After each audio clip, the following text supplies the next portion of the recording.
You're listening to Slutty Society, a podcast exploring sex, sexuality, and all things in between.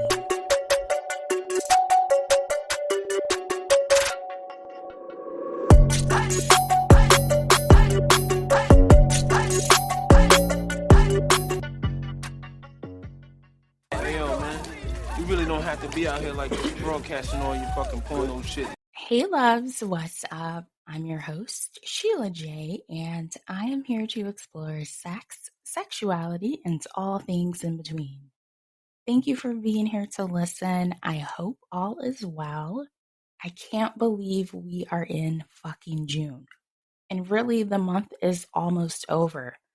I don't know if I'm the only person that feels this way, but ever since the pandemic, the years following have felt weird. Time feels sped up. Time just hits different now. And the month of June, is normally a tough month for me each year. Losing my father a few days after Father's Day, Father's Day being the last time he could actually speak to me, and everything else leading up to him passing away during the month of June. It's hard. I have a lot of trauma from it, a lot of bad memories. But I will say this year, I'm doing much better during June. In the past, I'd entirely shut down, but usually during June, I wouldn't really talk to anyone, and I would just be so fucking down. But I definitely think therapy has contributed to how I'm coping now. Especially this year, I've had a lot of progress in therapy, so I've been feeling sad here and there this month, but not completely consumed. It kind of comes and goes in waves. Now, I will say, outside of that, I have something I'm looking forward to, something I'm preparing for. I like to call it my hot mama summer. Your mom's a hoe. I will be free of my parental responsibilities here soon, actually here in a couple of days. And as much as I love being a mother, I cannot fucking wait. I can't wait to walk around my house in my underwear whenever the fuck I want and not limited to certain periods of the day or just, locked in my room. I can't wait to not have to worry about someone else's schedule. Most importantly, I cannot wait to travel with ease. I need some me time. I think as a parent, it's easy to lose your identity. While that role is important, it's a part of who you are. It's not all of you. You need other things that you look forward to that are just for you, that make you happy as an individual as well. I think you can also, apply that to romantic relationships, right? Having time for yourself doesn't make you selfish. It doesn't mean the relationships in your life mean any less to you. I honestly don't think we are taught that enough. It's always a message surrounding putting others before you, taking care of other people in some capacity, but not really nurturing ourselves, making sure we're good as individuals first. But anyways, I am ready to pull out my sexy summer outfits and get out and about. I want to have some good sexual experiences, of course, and I have a couple of trips planned, but I'm hoping to throw in some random shit as well, like buy a random plane ticket somewhere at the last minute and be spontaneous. And anyone who knows me knows I am a fan of traveling alone. I've talked about some of the benefits of solo travel on here before. I'll probably talk about them more after my upcoming trips. I'll share some details about those once I go. But I hope to experience things that make me happy in the summer. And also, I want to see if I can make some genuine connections. And I don't necessarily mean in a romantic aspect, just on a human level. Meet some people that share some of the same interests as me, people I have things in common with. I think technology, social media has really hindered our ability in society to make meaningful, real connections with each other. And I can't speak for anyone else, but at this stage in my life, it's something I really crave. I've kind of weeded out all of those non genuine, transactional, one sided relationships that used to be in my life. I shy away from that kind of energy now. Looking back, I used to be more social. I had more friends, gave my time to a lot of people, and now I'm more selective.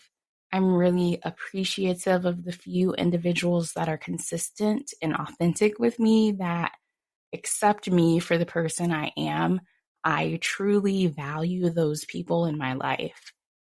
That being said, I feel in my spirit that there are more connections out there I'm supposed to have and experience, connections that happen organically, not through a DM, not through an app, connections made in person. So I'm going to be open to that. All right, so outside of a hot mama summer, I recently started a new workout class. Usually, I do a lot of outdoor workouts. I go to the gym, but I love to do a random kickboxing class or some hot yoga from time to time. I think it's good to throw your body off so it doesn't get used to one routine. But I started going to this Latin dance class about a month ago. I really wanted to try something different, something out of my comfort zone. I ended up fucking loving it. It's definitely challenging. However, the instructor, she makes it so fun. And I won't lie, it's probably taking me longer to pick up the steps because this woman is fucking gorgeous. I remember on my first day, I was the first person to arrive, and she walked in soon after, more like floated in. She appeared in the room, fucking glowing, man. It threw me all the way off, and she introduced herself. I think I replied, "I'm Sheila." I said it almost like I was replying in question form instead of actually making a statement that this is my name. She made me unsure of my fucking name. She has these really bright brown eyes, when someone has just good energy and it sparkles through their eyes. Uh, I am obsessed. And I try not to make the way I'm staring at her too obvious during the class. I do think it's easier for a woman to check out another woman. I feel like I'm good at that. I've kind of mastered that skill by now. But man, every class, I am just so distracted. But, it's a good workout, it's a good time. And she, the instructor, instantly made her way to my fantasy roster, the handful of people engraved in my brain that I masturbate to. My vibe tribe, because I like to use vibrators. What else could it be?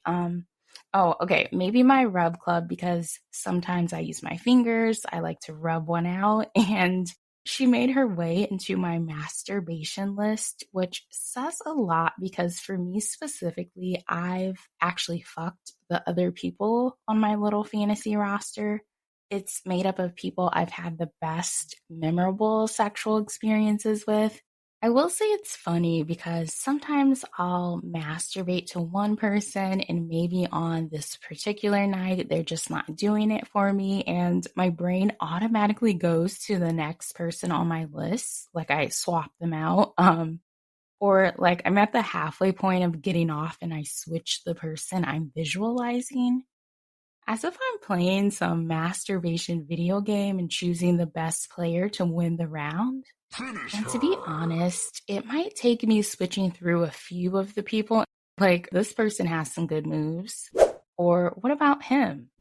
Wait, this person does that thing with their tongue. A real group effort starts going off in my head. More like a battle. But eventually at some point I have an orgasm. Flawless victory. I know I have issues, Get some help. but podcast updates. So, my podcast is hosted through Spotify, and now Spotify has collaborated or merged with another hosting platform. They've gotten rid of some of the features I'm used to or that I use through Spotify. So I'm kind of learning a new system right now. I'm going to eventually lose the ability to post episode questions on Spotify. I do have some listeners, quite a few that reach out to me directly through Spotify. If that's the case, and you're someone that uses Spotify to listen, just email me your replies at sluttysocietypodcast@gmail.com. In addition to that, I started working on redoing my website. Currently, the old version still shows if you visit it because I'm not quite finished, but I built that one about a year ago and I want to revamp, kind of change the theme of it, the vibe a little bit. I'm kind of nerding out about it because, I really love web design. It's something I'm passionate about. I taught myself how to do it back in the dial up AOL days of the internet.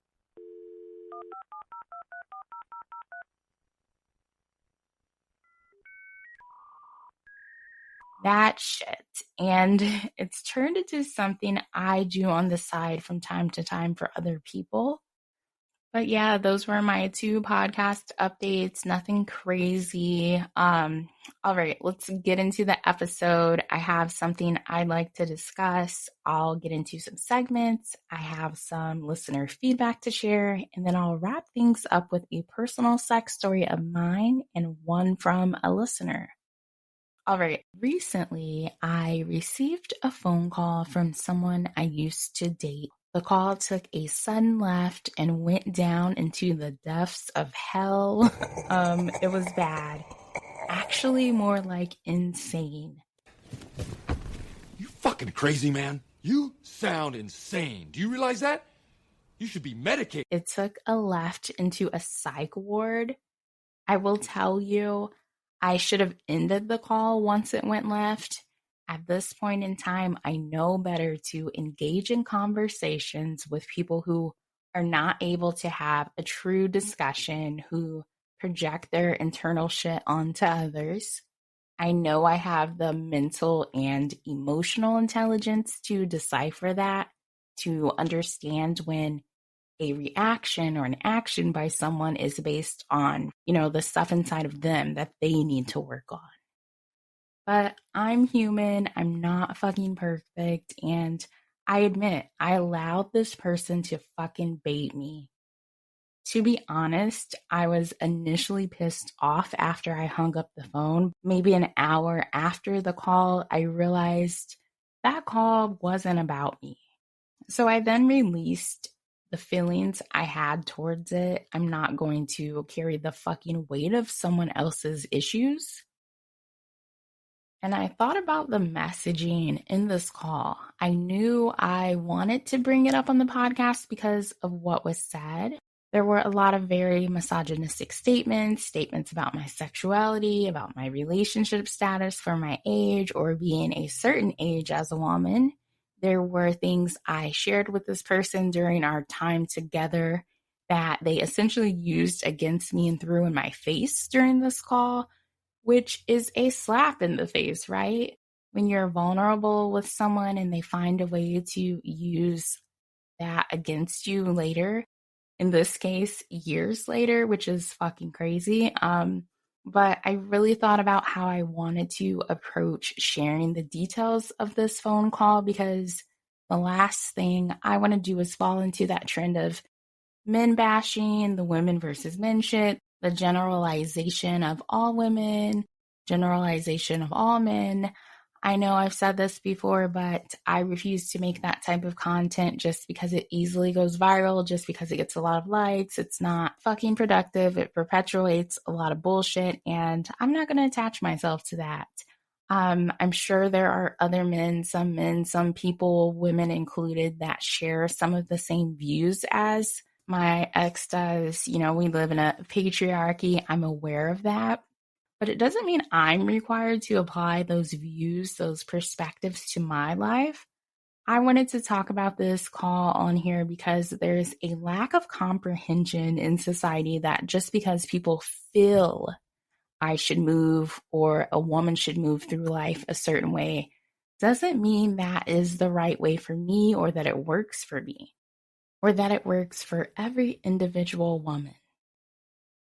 So this ex calls me. We haven't had any relationship since we stopped dating, and that was about, I want to say 2 years ago now. And he calls me to tell me he saw my picture on Instagram. Mind you, I don't post a lot on social media. I guess I've been trying to do more than I usually would here lately. But when I do, it's pretty common and common for me, at least, for people to come out of the woodwork reaching out to me. Exes, people from college, old crushes that are now married who post their wife and their family every other day online. And I'll be honest, those are the ones that are the most bold.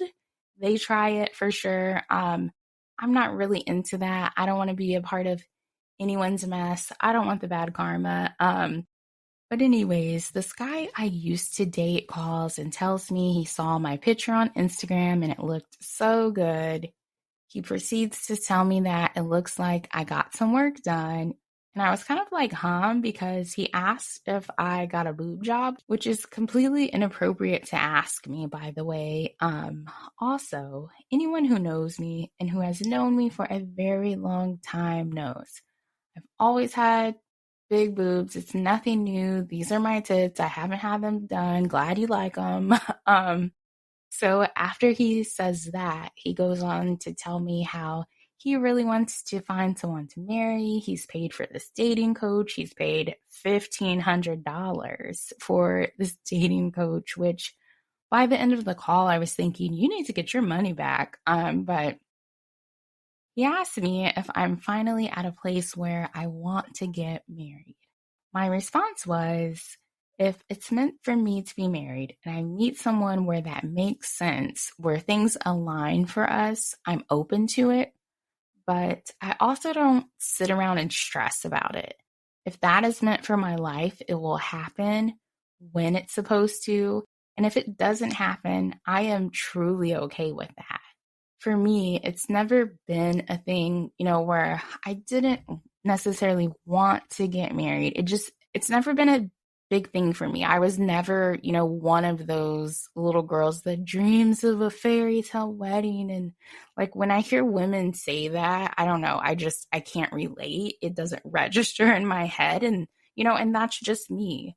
And I've been in more of situations where marriage was presented to me.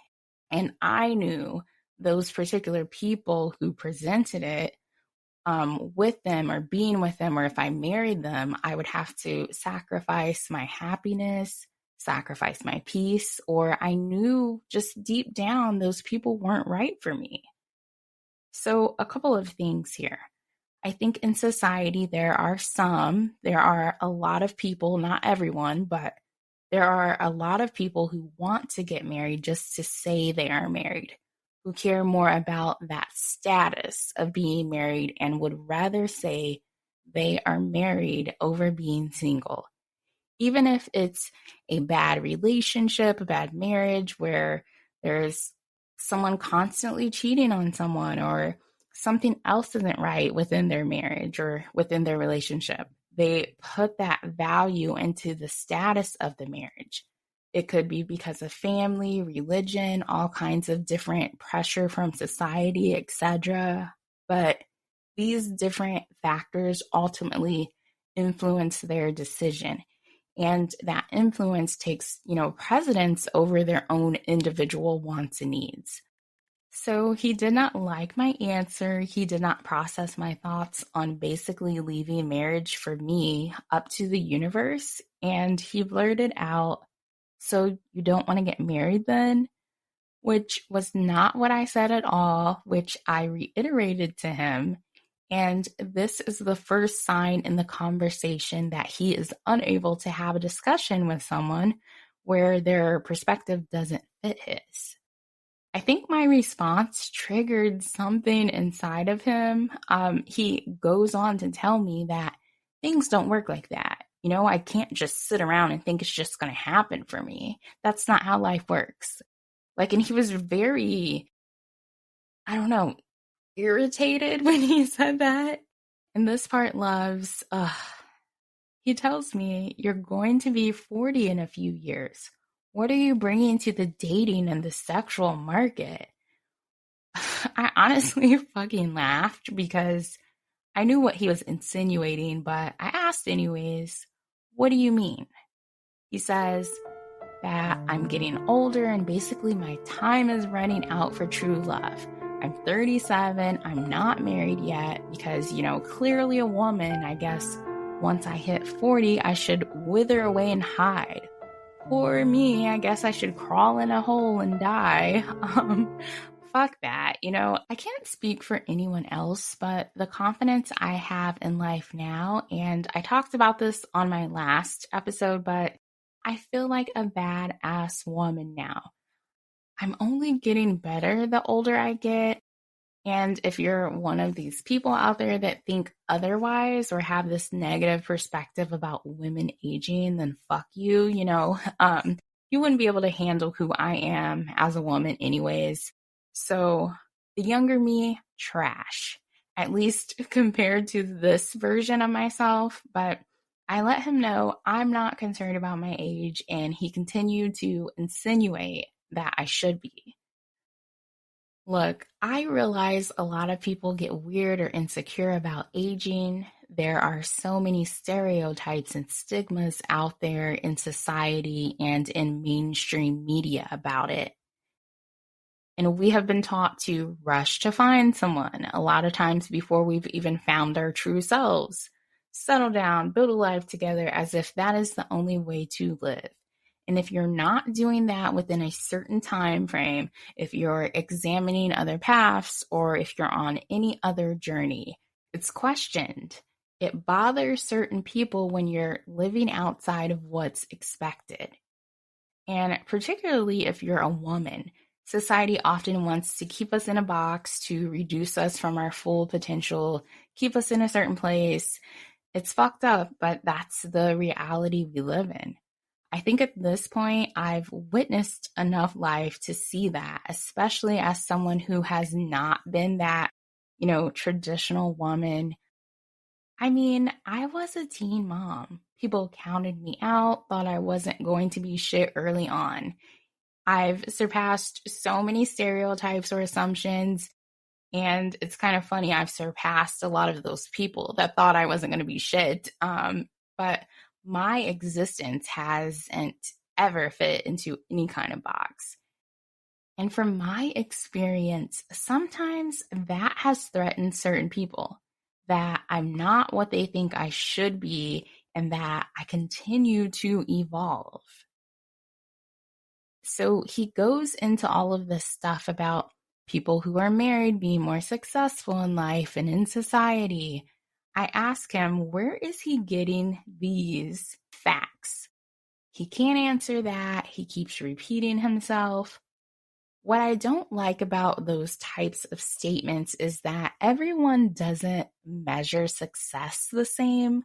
What you see as success could be completely different from what someone else does or what I see as success. Success means different things to different people. And I told him that. I also told him when it comes to relationships or marriages, there isn't a standard template that fits every person or every couple. He blatantly ignored what I was saying, talked over me. It was almost like the more critical thinking skills I used, the more logic I used, the more annoyed he became in the conversation. Then it felt like he wanted to make me seem stupid, or he tried to devalue me.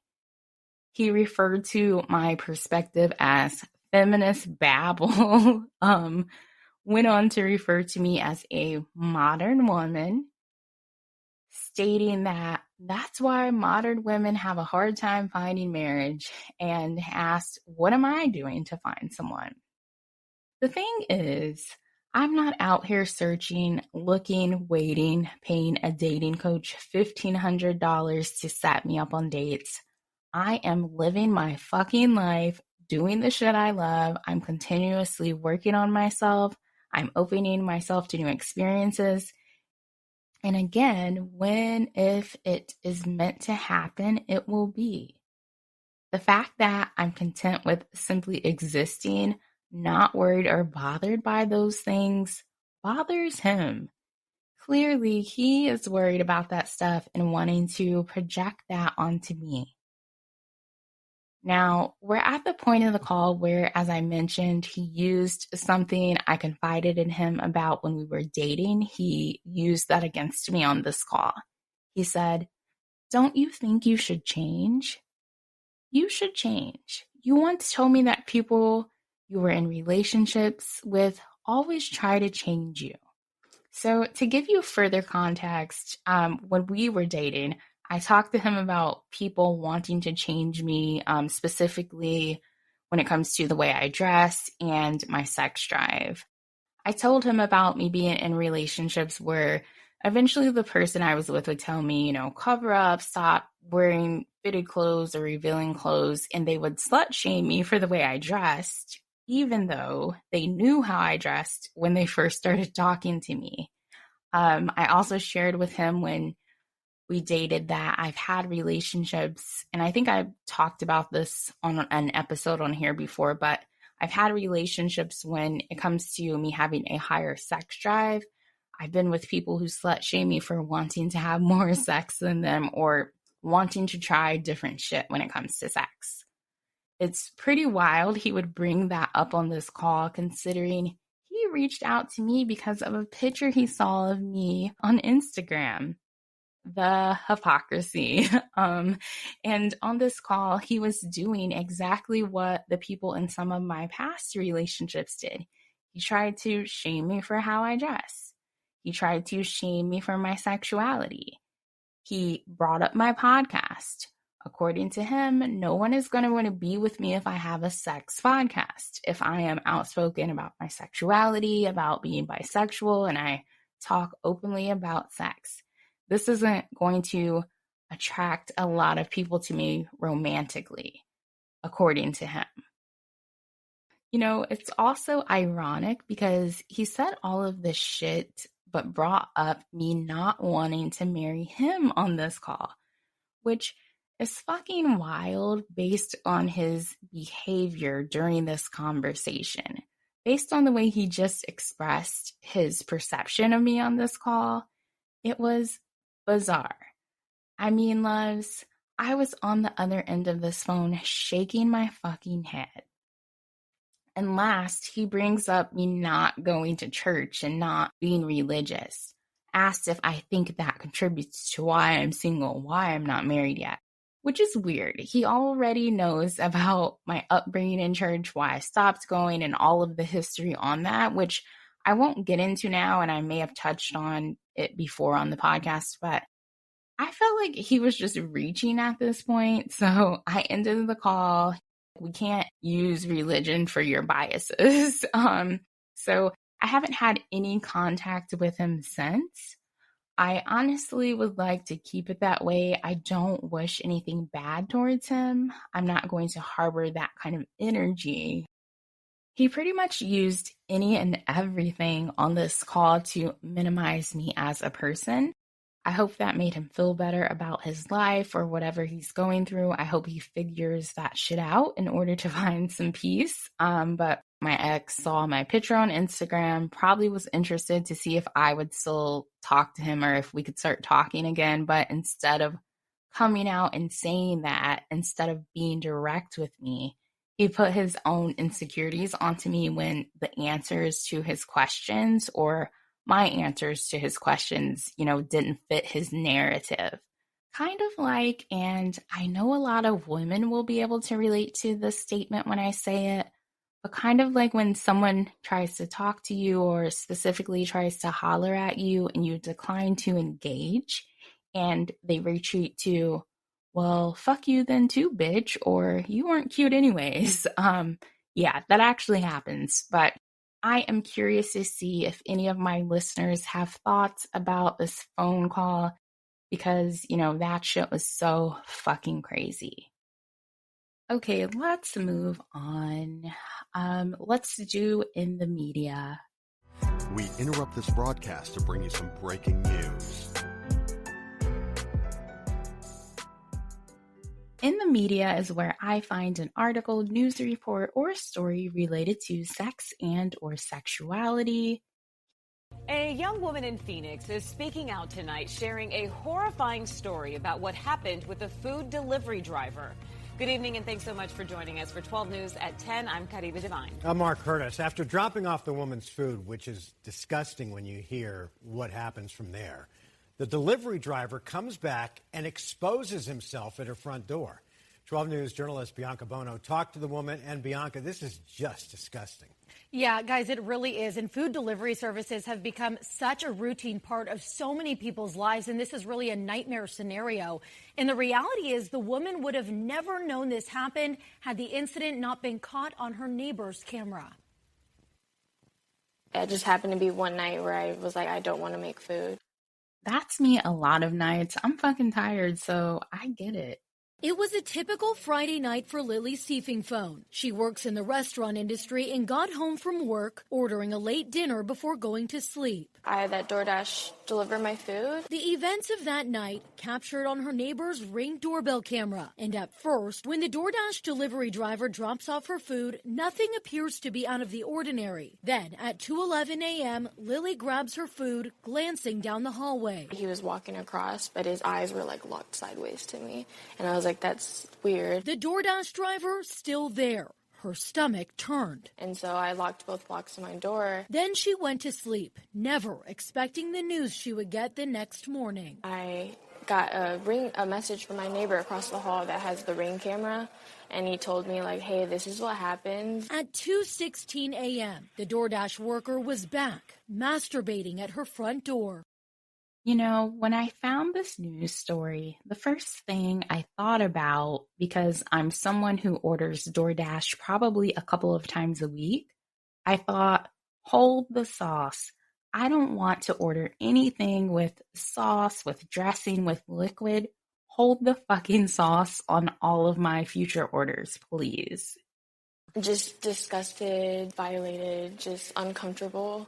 Just because he knows exactly where I live, how to get into my building. Lily, scared for her safety, immediately notified DoorDash and the Phoenix Police Department. The initial response she got from the company said that he was removed from any of my future orders. Just yours? Just mine. A DoorDash spokesperson telling 12 News in a statement that was a miscommunication, claiming he was deactivated right away. Days later, Lily got an updated response from DoorDash saying the delivery driver was removed from the platform, offering her a $15 credit. That's it? I get a full refund from DoorDash when the restaurant fucks up my food. I'm sure she didn't request a side of dick in the special instructions section. As for Phoenix Police, a public information officer tells 12 News detectives are actively investigating the case, working to establish the appropriate crime that was committed, along with identifying the person responsible. Situations like that could get worse. Had he just been standing at my front door waiting for me to get my food and like just push into my apartment. Lily says she's thankful she's okay, but believes this man's brazenness is an indication this wasn't his first time, hoping an arrest is made soon. Hold him accountable for what he did. Just an awful situation, and DoorDash says every driver has to undergo a criminal background check and motor vehicle check. Again, police say this remains an active investigation and no arrests have been made. We're live in studio, Bianca Bono, 12 News. So I'll share a quick creepy DoorDash experience. I never put for any delivery people to hand me my food. I like to have them leave it at the door, and most of the time I wait until I can see them almost to their car or at least getting in their car before I get my food. Well, this one time, this DoorDash delivery person knocks on my door. He doesn't even ring the doorbell. He's just knocking to hand me my food. He tells me I'm really beautiful and then proceeds to ask me if he could use the bathroom, if he could come inside of my house. Absolutely fucking not. Sir, I don't know you. I get my food from him and close the door so fast. I reported him as soon as he left. The joys of being a woman. All right, next. A report of human remains found during road work near Granville turned out to be something less tragic, but much weirder. The Licking County Sheriff's Office. Licking County. Sorry, I have a dirty mind, but the Licking County Sheriff's Office sent deputies on Tuesday to the area north of Granville on the reports of a body. Workers had removed trash bags from a drainage ditch. However, one of the bags ripped open and revealed a woman's feet and legs covered in dirt and grass. Renee Rogers, an investigator with the Licking County Coroner's Office, told NBC4 that the sheriff's office were called to get involved. It didn't necessarily match the way a human's body reacts being outside, Rogers said, so they asked me to come out and to confirm if it was human or not. Rogers arrived at a ditch along Newburgh Street to check the body. She noted that the human remains looked different from what the coroner's office normally expects. She states there was some discoloration of the skin. It was obvious that it had been outside for a period of time, but there were no insect activity and no smell associated with whatever it might be. Deputies took the mannequin to the sheriff's office later and destroyed it, according to the detective's report. The article goes on, but it basically wasn't a mannequin and it was a sex doll. Look, I don't think the detective and the deputy destroyed it, as the report said. I think they were like, we know what to do with this. Let's get her, it, back to the station. I was halfway at a threesome. Okay, this one comes from the great state of Florida.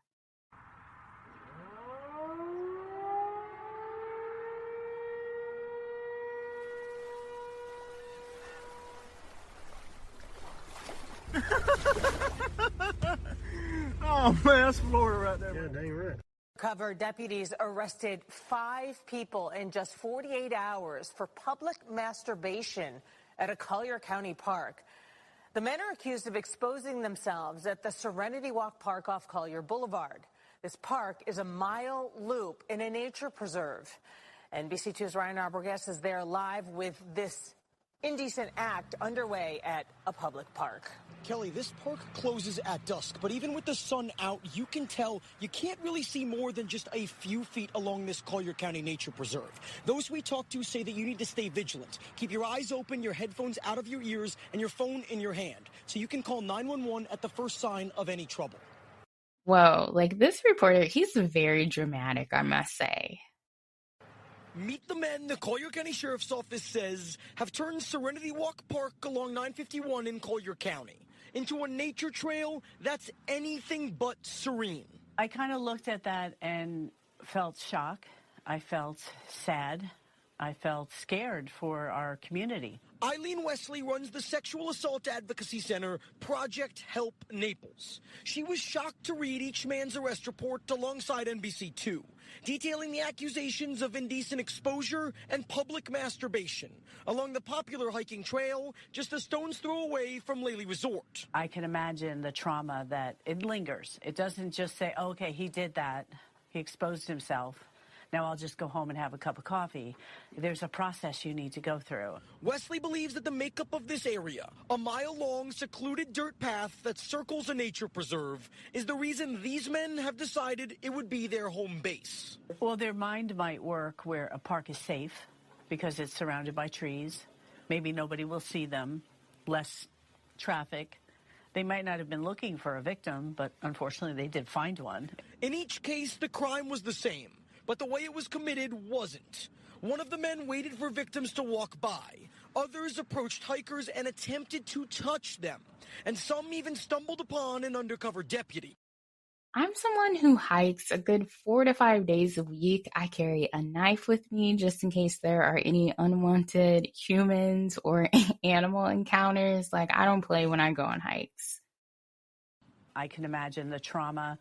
There's fear, there's flight, there's fight. All 5 men were arrested on charges of indecent exposure, and none of them will ever be able to come back to any Collier County parks. 2 of those men have already bonded out of jail. I'm reporting live and local tonight in southeastern Collier County. Ryan Arbogast, NBC2. I'm really just wondering how this reporter decided on his voice, how he decided on this character he's doing when reporting, because this can't be real. Like, dude, you're wild. Calm down. Take a fucking Xanax. Okay, next.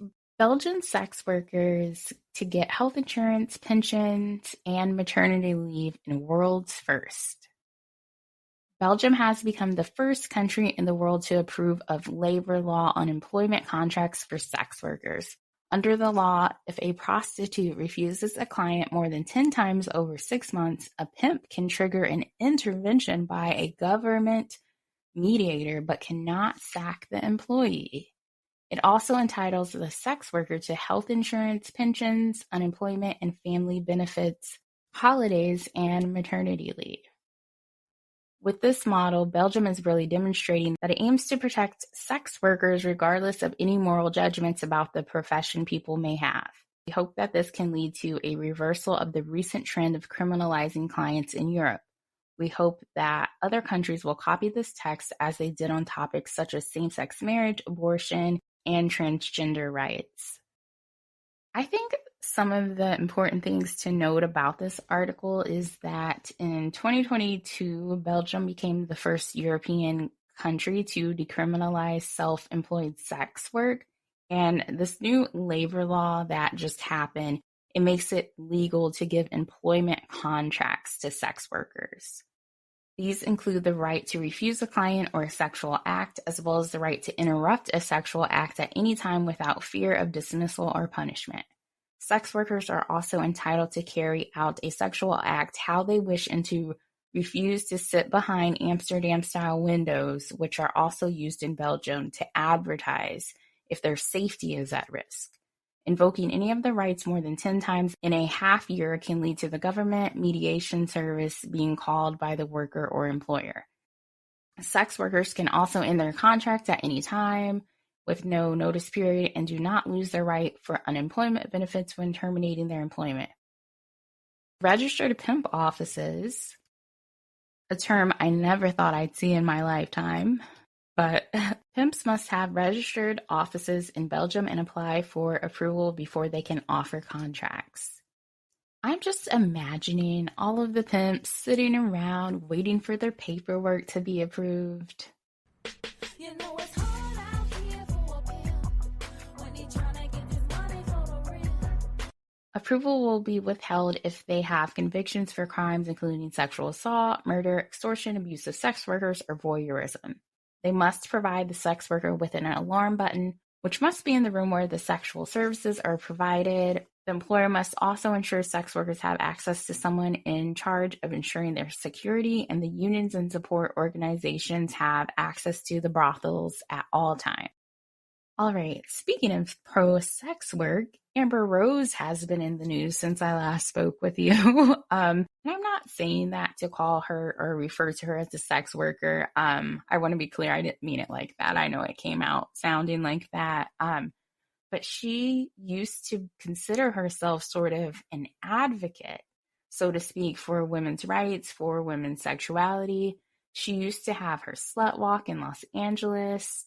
Several years ago, she had a very sex positive podcast, one I actually listened to and enjoyed, but now she's in the news for supporting Donald Trump. Obviously, this is not a political podcast, but I am bringing this up because of what Amber Rose used to preach, what she used to say she stood for. And now all of a sudden she is endorsing a person that has been accused many of times of sexual assault, was deemed liable for sexual abuse, had to pay an accuser for sexual abuse, and someone who talks about grabbing women by the pussy. I was kind of shocked when I heard about this, when I saw she was taking sides with Trump. She's someone who also previously spoke against him before due to comments he has made about women. But this is exactly why I try not to have these parasocial relationships with celebrities. We don't know them regardless of what they put on social media or what they put out into the world. We don't know these people, and they are flawed individuals just like anyone else. And for me, it makes me wonder if Amber Rose from the past truly cared about women's rights and all of those things she said she stood for, or if that was just an act, that was just a persona, and it could be vice versa. The support for Trump could be a way to get a nice check or to get attention. We see people do this all of the time, especially in the present. Attention, good or bad, it doesn't matter. Attention is almost a form of currency at this point these days. Everyone wants to be seen. And there are a lot of people that live with the thought that if you aren't getting attention, you don't matter. I mean, social media is a prime example.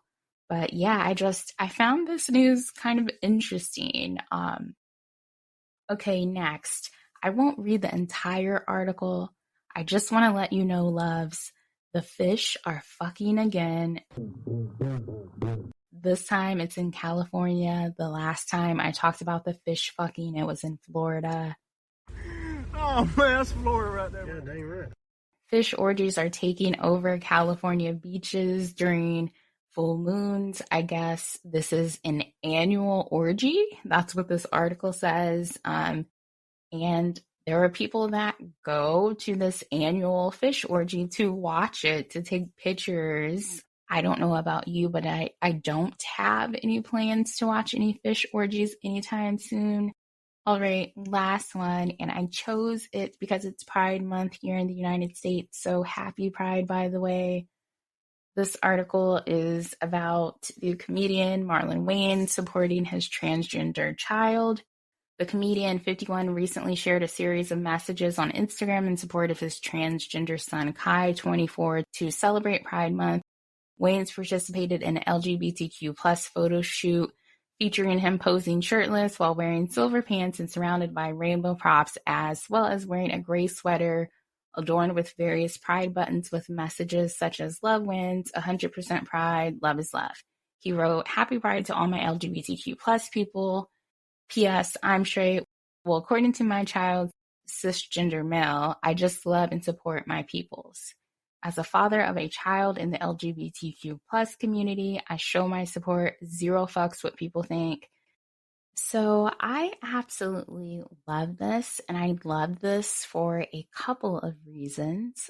Generally, we see a lot of straight cisgender men, particularly on a celebrity level or on some kind of fame level, speak out about LGBTQ plus topics in a negative way or in a way where they are joking about someone being gay, making fun of something being quote unquote gay, or even questioning the topic in a malicious manner.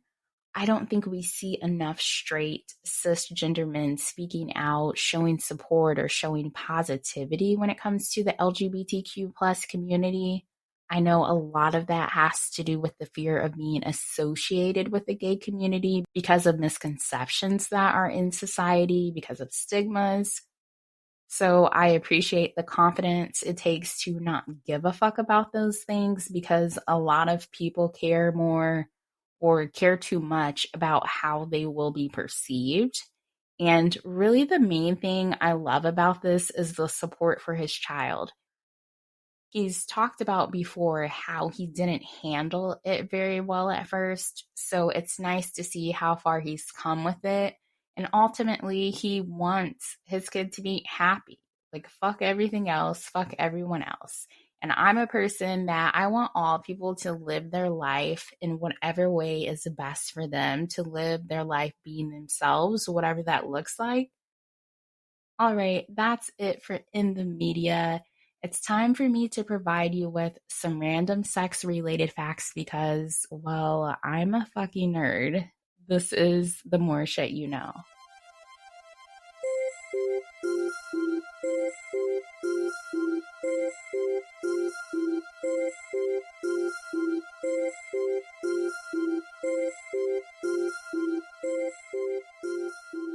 Today, I actually want to share one random fact I recently learned. May was International Masturbation Month. Oh, yes. That's right. There is a month dedicated to celebrating self-love and rubbing one out. The story behind International Masturbation Month is that there was a Surgeon General. Her name was Jocelyn Elders. She was the first African American and second woman to serve as U.S. Surgeon General. And 30 years ago, President Bill Clinton forced her to resign for making a statement that masturbation is something that is a part of human sexuality and something that perhaps should be taught in sex ed classes. For someone who enjoyed getting his dick sucked occasionally, you would think that wouldn't be a fireable offense. But this was in the 90s, around 1994, so of course, hearing a woman saying something like that publicly was shocking. People probably had their panties in a bunch back then, stuck right up their asses, similar to the current lawmakers in the state of Florida. Oh man, that's Florida right there. People were outraged. People were fucking bothered by her statement, even though she made this statement replying to a question she was asked at the United Nations World AIDS Day conference. She was asked what she thought were the prospects of more explicit discussion and promotion of masturbation.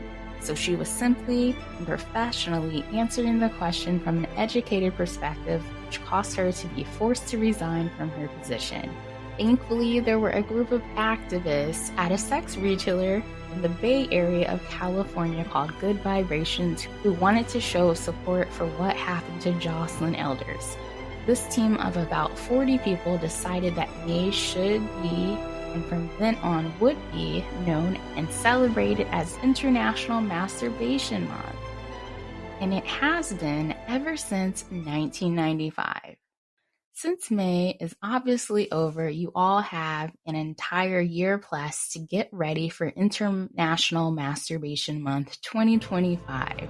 Try out some new lube, lotions, make sure your vibrators are charged, pop your knuckles, stretch those fingers, order all the sex toys, so that next May you are self-pleasuring so much that you pinch a fucking nerve in your hand. That's it for the More Shit You Know. I hope you learned something you didn't know before. Okay, let's get into some listener feedback for 2 of my previous episodes. I'll start with the episode called The Fish Are Fucking. The question I asked on this episode is, what is something creative you've done during sex? Danielle from Oakland says, I once turned my husband's penis into an ice cream sundae. I put ice cream, whipped cream, melted chocolate, and a cherry on top. I gave him what I like to call happy birthday head. Now, I know Danielle listens to all of my episodes because, she probably writes in more than anyone else. So Danielle should know my first thought about her happy birthday head.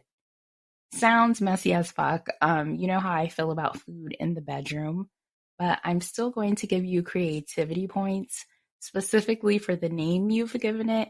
Happy birthday head. Love that. I just envision you singing the happy birthday song right before you get to business. And then after you're done singing the song, you tell him to make a wish and then you blow out his candle, aka his dick. All right, next. Theo, who is in London, says, not the most mad thing, but I ate this woman out several times to slow down music in my flat. I ate her to the beat of the songs that came on. I'm old school. I'm old school. I like shit you can grind off of and shit. I grew up, we had fuck tapes. You know what a fuck tape is? Little girl, do you know what a fucking fuck tape is? No, you don't. You like this. Send me the link. Send me the link. Send me the link. A fuck tape is a tape that you fuck off of. It helps you with your rhythm, your stamina. It's like a Fitbit for your dick. You know how long you've been in the pussy by what track you on. You like this. Oh, I'm only on track 3. I'm about to give her the dick. And then your tape would pop and you be fucked up. Just an uncoordinated dick with no rhythm. Then it came out with fuck CDs. You know what a fuck CD is? A fuck CD is a fuck tape on a CD.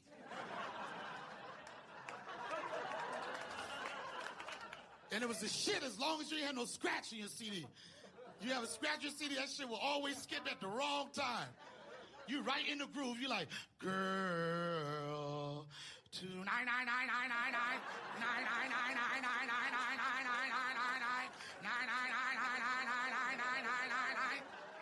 don't want to stop fucking. You just fuck faster. Whatever, bitch.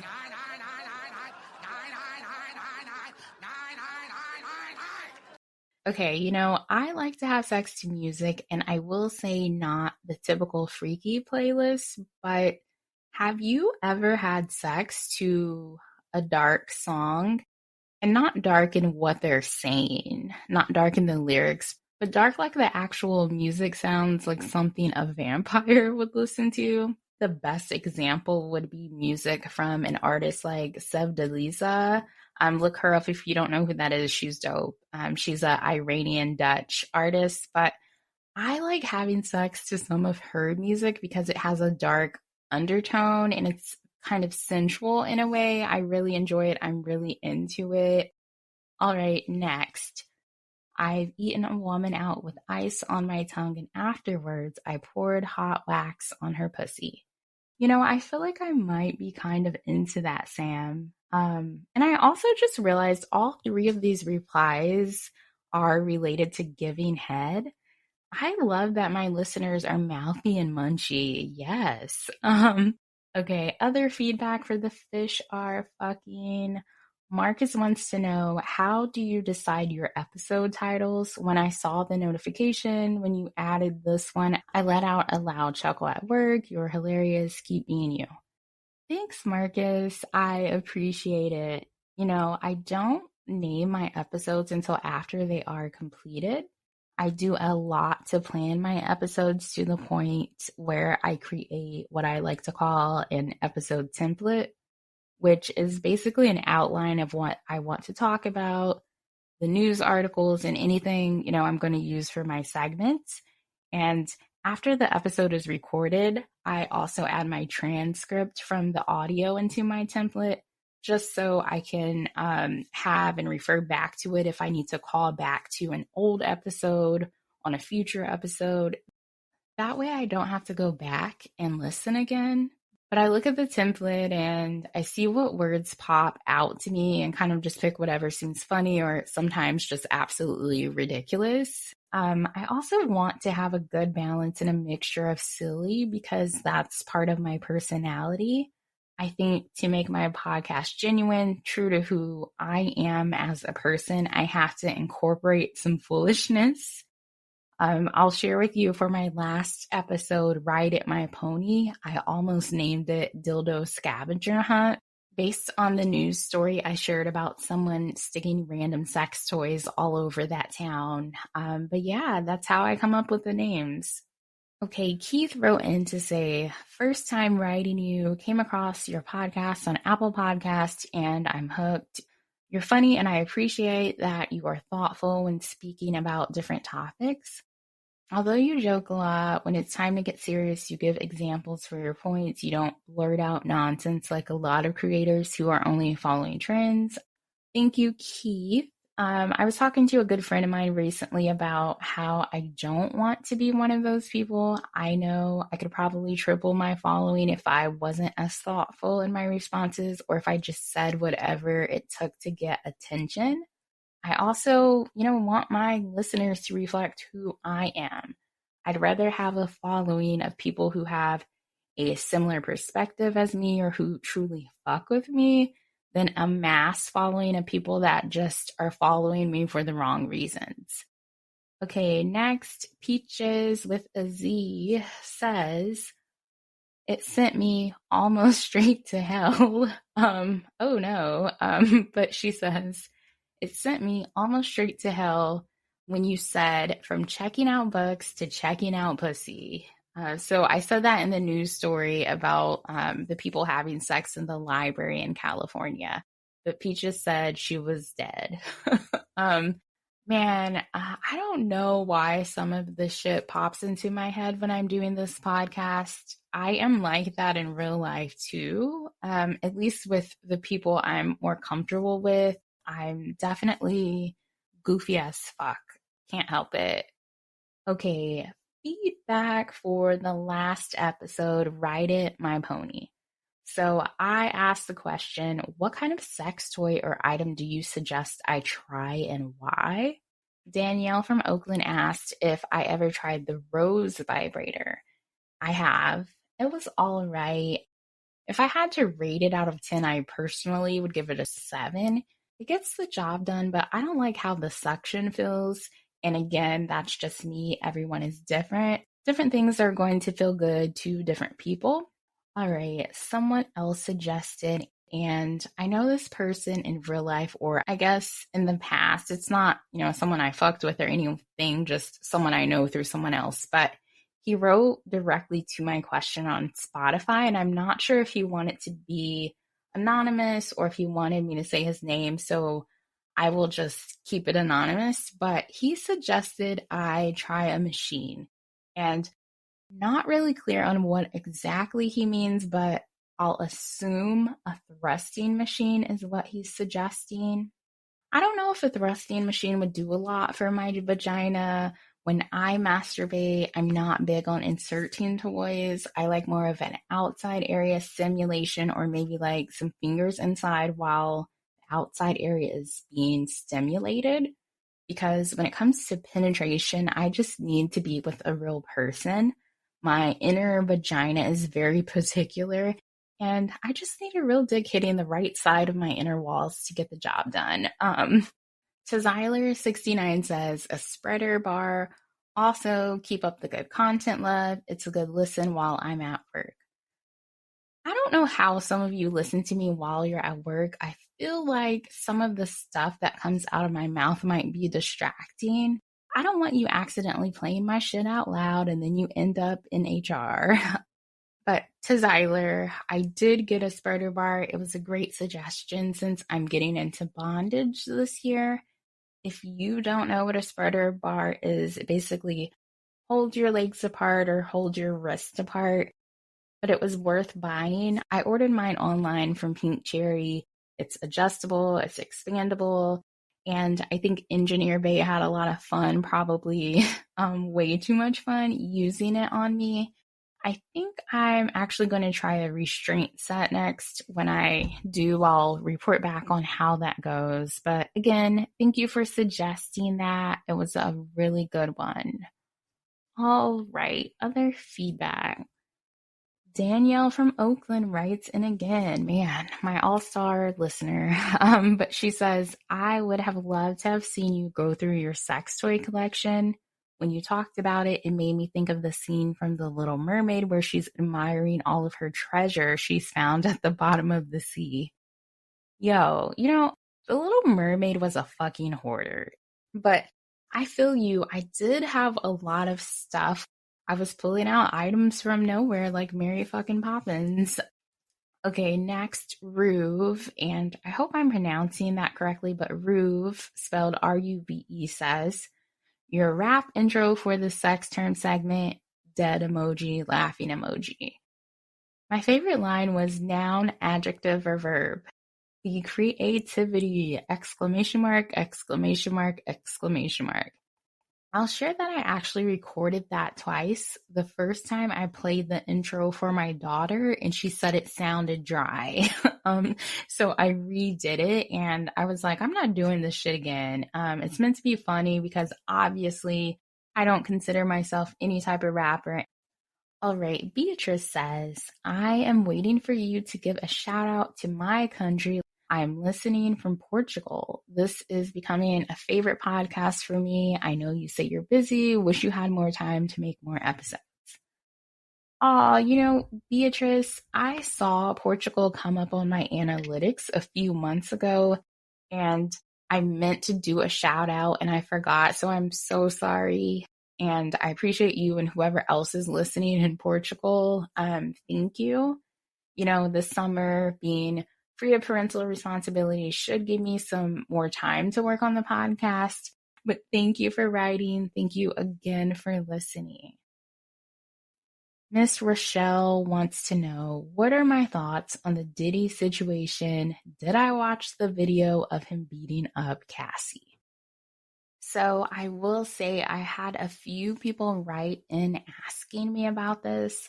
I had originally planned to talk about it later after, we got further into the lawsuits and hopefully into court if they proceed. So I think the last time I looked, there were about 8 lawsuits against him. That was several weeks ago, and Cassie's is included in that number. I'll start off by saying whenever we see these types of accusations, especially against a celebrity, people are quick to defend them, jump to conclusions before getting all of the details. Basically, the victims are liars who want money, who want to accuse someone of abuse or sexual assault as a means to get famous, right? Because we see that happen all of the time. And I am being sarcastic here, but of course, we see women get famous from stating someone has assaulted or abused them.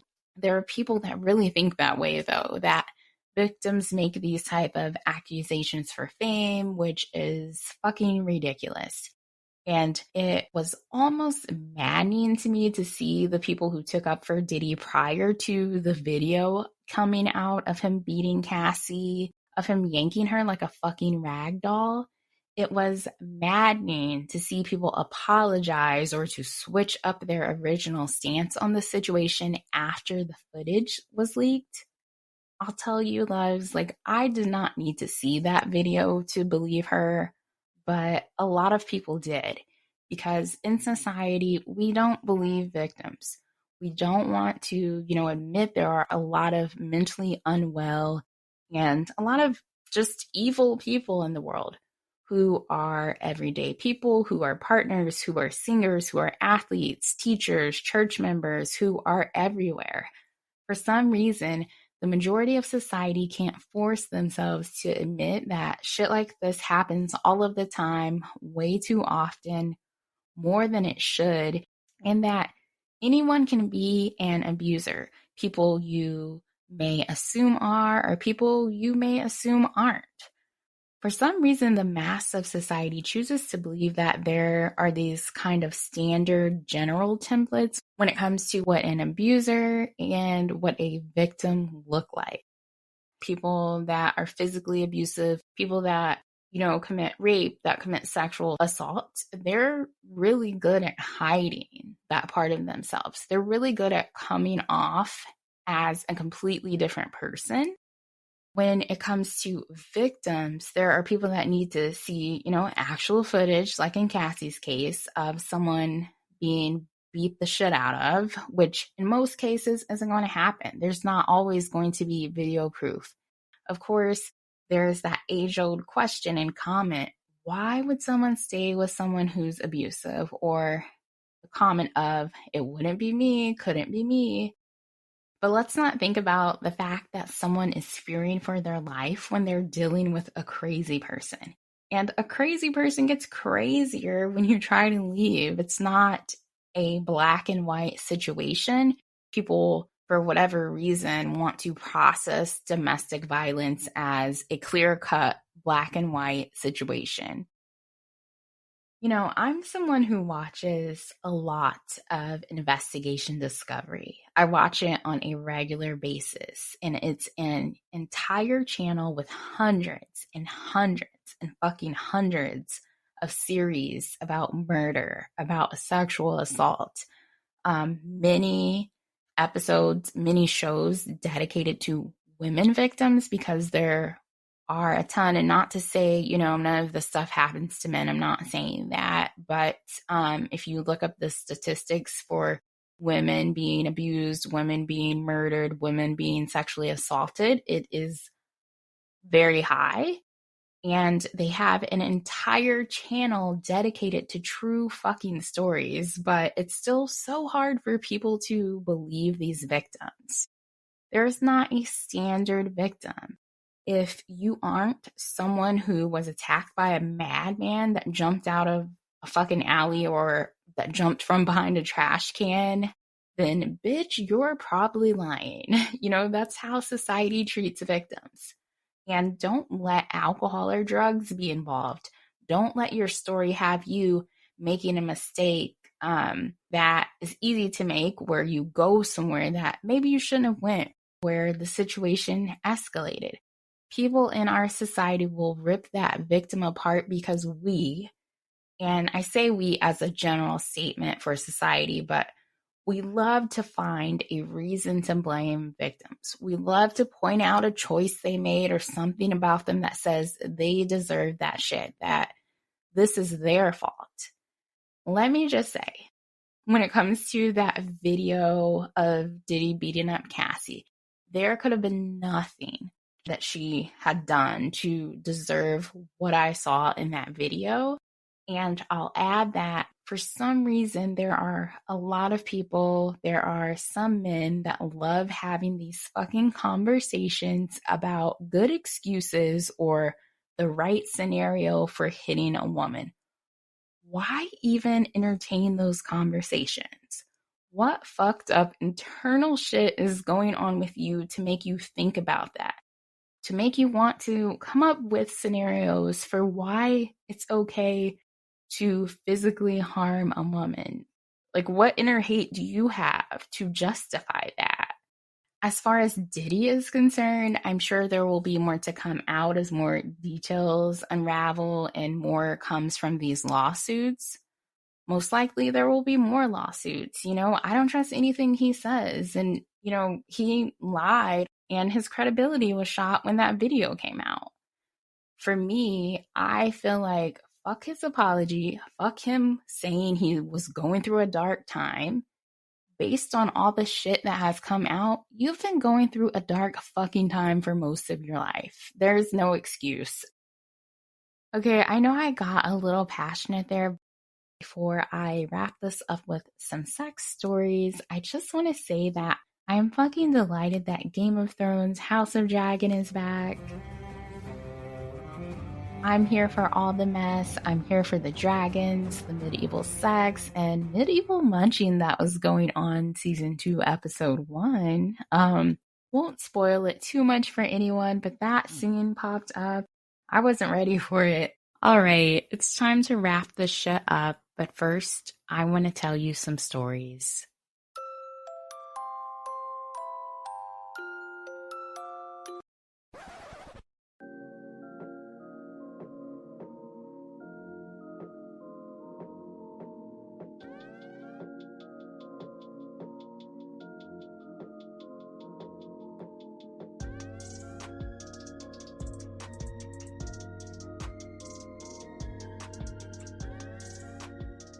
I think I'm going to call this story I See You. About a week ago, I was at Engineer Bay's condo downtown. We were sitting on the balcony watching the sun go down. I get up and go to sit on his lap, back facing him. He slides his hands up my dress, moves my panties to the side, and begins fingering me and kissing me on my neck. He whispers in my ear, tells me how sexy I am, tells me how he plans to fuck me. Before I know it, I'm unzipping his pants and slowly sitting on his dick, back still facing him. I begin riding his dick, reverse cowgirl style, while he's seated in the chair. A few minutes go by, and in the midst of us fucking, I look up and see a woman sitting on her balcony at the building directly across the street. We both agree that she appears to be watching us. He asks, "Do you want to stop? Do you want to go inside?" I reply, still moving up and down on his dick, "No, let her watch." And I continue to fuck him while ever so often looking her way. I fuck him until I come on his dick until he comes inside of me. We soon get up, and before we go inside, I smile at her and wave. She waves back. Last, I have a story from a listener, and her name is Sierra. She didn't give a title for her story, but Sierra says, "My husband is a big nature person, and because I love him, I've hiked, gone camping, and even out on a boat to fish when I can't even swim. One time he convinced me to hike to a waterfall with him. To my surprise, the hike was worth it and the waterfall was beautiful. Something about it turned me on. No one else was around, so we ended up having sex near the waterfall, then behind it in front of a cave. We were fucking like animals behind this waterfall, digging our nails into each other, biting, licking, lots of sucking, grabbing each other to the point of leaving bruises. There was something magical about this waterfall because we hadn't had sex like that in a long time. We ended up having sex behind the waterfall a couple of times that day. When we finally had enough of each other, we came around to the front. To our shock, there was a group of people taking photos in front of the waterfall. We weren't sure how long they had been there or if they knew what we were doing. We acted like nothing happened and proceeded back to the trail. Since this day, we now have developed an urge to find hiking trails to have sex on. All right, that's it for this episode. I appreciate you listening. Until next time, bye, loves.